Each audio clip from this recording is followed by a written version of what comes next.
dengan bulan Oktober yang diawali dengan penuh tekanan di indeks kita, di indeks harga saham gabungan, sentimen apa yang juga turut membebani pasar kita, Mas Robert?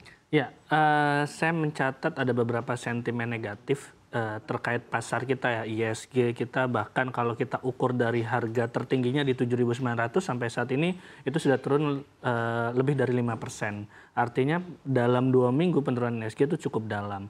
Ada beberapa faktor yang membuat ISG itu kemudian terpuruk. Paling banyak itu faktor eksternal. Pertama, tentu saja perang antara Iran dan Israel, adu rudal Iran dan Israel ini membuat kekhawatiran bahwa inflasi akan kembali melonjak ketika harga minyak dunia juga saat ini sudah melonjak. Kemarin harga minyak bahkan dalam sehari naik sampai 5%. Dan ini membuat kekhawatiran terhadap para pelaku pasar jika inflasi kemudian kembali meningkat, dikhawatirkan suku bunga tinggi ini akan terus bertahan lebih lama. Tidak seperti ekspektasi kita bahkan di bulan September ketika The Fed menurunkan suku bunganya 50 basis point, ini akan mulai berubah era suku bunga tinggi. Kedua adalah ketika Cina kemudian pemerintah Cina memutuskan untuk memberikan stimulus ke pasar, baik itu pasar saham maupun ke ekonominya. Dikhawatirkan karena status Cina sebagai salah satu negara dengan ekonomi terkuat di dunia, investor akhirnya lebih melarikan dananya ke Cina. Karena memang dibandingkan Indonesia tentu saja kekuatan ekonomi Cina itu lebih besar.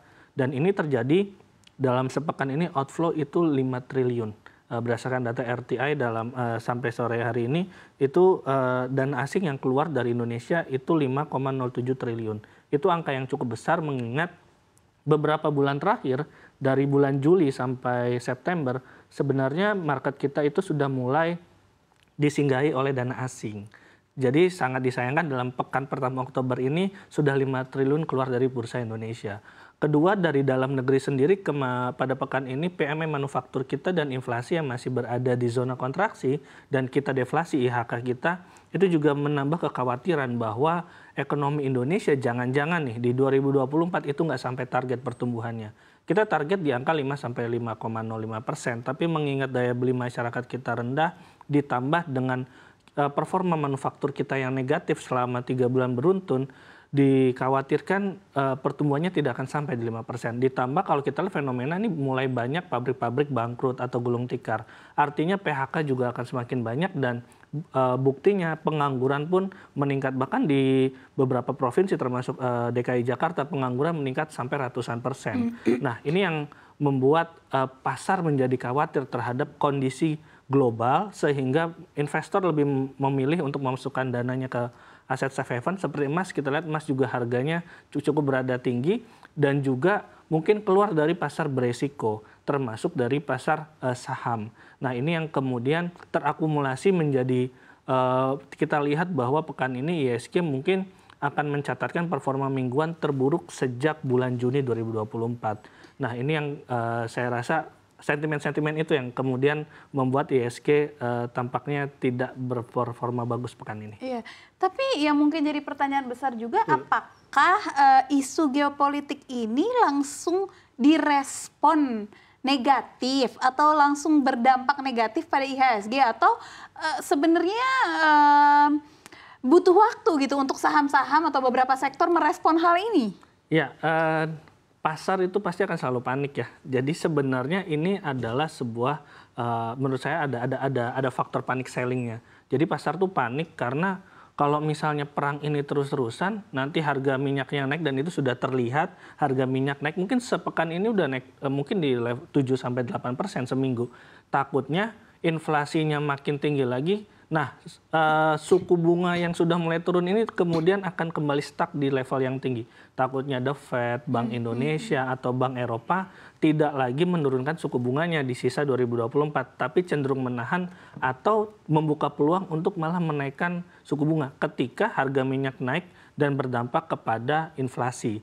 Ditambah kemarin ekonomi Amerika Serikat ternyata masih tumbuh bagus, masih berada di posisi yang baik-baik saja, sehingga ya investor mungkin overthinking juga ya, ngelihat kondisi perang, kemudian harga minyak naik, ditambah ekonomi masih bagus, jangan-jangan The Fed malah tidak akan menurunkan suku bunga lagi.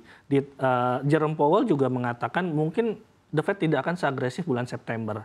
Nah, ini diartikan banyak hal. Mungkin akan menurunkan sebesar 25 basis poin saja, atau maksimal 50 basis poin dalam 2 pertemuan, atau mungkin sekarang sudah mulai ada statement bahwa bisa jadi The Fed akan menahan suku bunganya sampai melihat kondisi inflasi lebih lanjut lagi. Karena masih ada 1 bulan Oktober ini tidak ada FOMC, tidak ada pertemuan The Fed, baru ada lagi di bulan November. Jadi saya rasa Oktober ini akan jadi bulan evaluasi bagi pasar melihat data-data yang beredar nanti akan beredar baik itu dari dalam negeri maupun luar negeri. Oke, baik Mas Robert, Anda kita ingat beberapa waktu lalu begitu ya, bahkan sejak pertama kali perang begitu atau terjadi di Timur Tengah ini, pasar panik begitu ya, juga ada kejatuhan di bursa kawasan dan bursa kita tentunya. Tapi semenjak perang juga masih terus berlangsung, sempat ada seperti kekebalan dari para pelaku pasar yang bersikap acuh begitu terhadap pergerakan di indeks harga di bursa kawasan lainnya. Lalu apa yang juga menjadi pembeda antara beberapa waktu lalu dan kondisi yang terjadi saat ini? Apakah dengan eskalasi yang meningkat antara Israel dengan Hezbollah, Israel dengan Hamas dan juga beberapa sekutu lainnya ini juga dapat melihat begitu ya, atau memproyeksikan bahwa memang perang akan semakin gawat di Timur Tengah? Ya, kalau kita lihat serangan pertama ketika Israel menembakkan rudal ke Iran, sebenarnya kagetnya cuma sehari 2 hari ya. Habis itu pasar kemudian bisa bangkit, kemudian bisa naik lagi. Tapi waktu itu keadaannya ada sentimen positif dari penurunan suku bunga The Fed. Itu bisa menjadi salah satu kekebalan bagi pasar saham kita untuk kemudian bisa bangkit atau menahan sentimen negatif dari perang tersebut. Namun kalau sekarang kita lihat runtutannya dari hari Selasa ketika PMI Manufaktur Indonesia dan inflasi kita, IHK kita rilis, itu sudah menjadi sentimen sangat negatif bagi market kita. Ditambah kemudian statement Jerome Powell bahwa The Fed tidak akan agresif, ditambah harga minyak kemudian tiba-tiba naik bisa sampai 5% dalam sehari. Jadi ini tuh akumulasi sebenarnya, akumulasi dari sentimen-sentimen negatif yang ada setiap harinya pada pekan ini. Jadi ISG ini dibombardir berbagai sentimen negatif tanpa ada sentimen positif. Kita bisa bilang energi naik ya, tapi itu saya rasa pun sementara. Sebenarnya kenaikan harga minyak juga kita bisa lihat tidak terlalu akan signifikan ke depan karena dari OPEC sendiri sebagai lembaga perkumpulan para produsen minyak terbesar itu berencana menaikkan produksi. Nah, kita bisa berharap di situ bahwa itu akan segera terjadi sehingga harga minyak tidak kemudian lanjut ke 80 US dollar per barel sehingga ketakutan akan semakin tinggi, mungkin pasar saham akan lebih bergejolak lagi. Tapi saya rasa sebenarnya sentimen ini kan sudah sering kali ya Timur Tengah memanas, tinggal menunggu respon dari PBB, menunggu respon dari Amerika Serikat, apakah kemudian akan meredam seperti beberapa waktu lalu. Saya rasa itu bisa menjadi obat kondisi ketidakstabilan atau ketidakpastian ISG saat ini.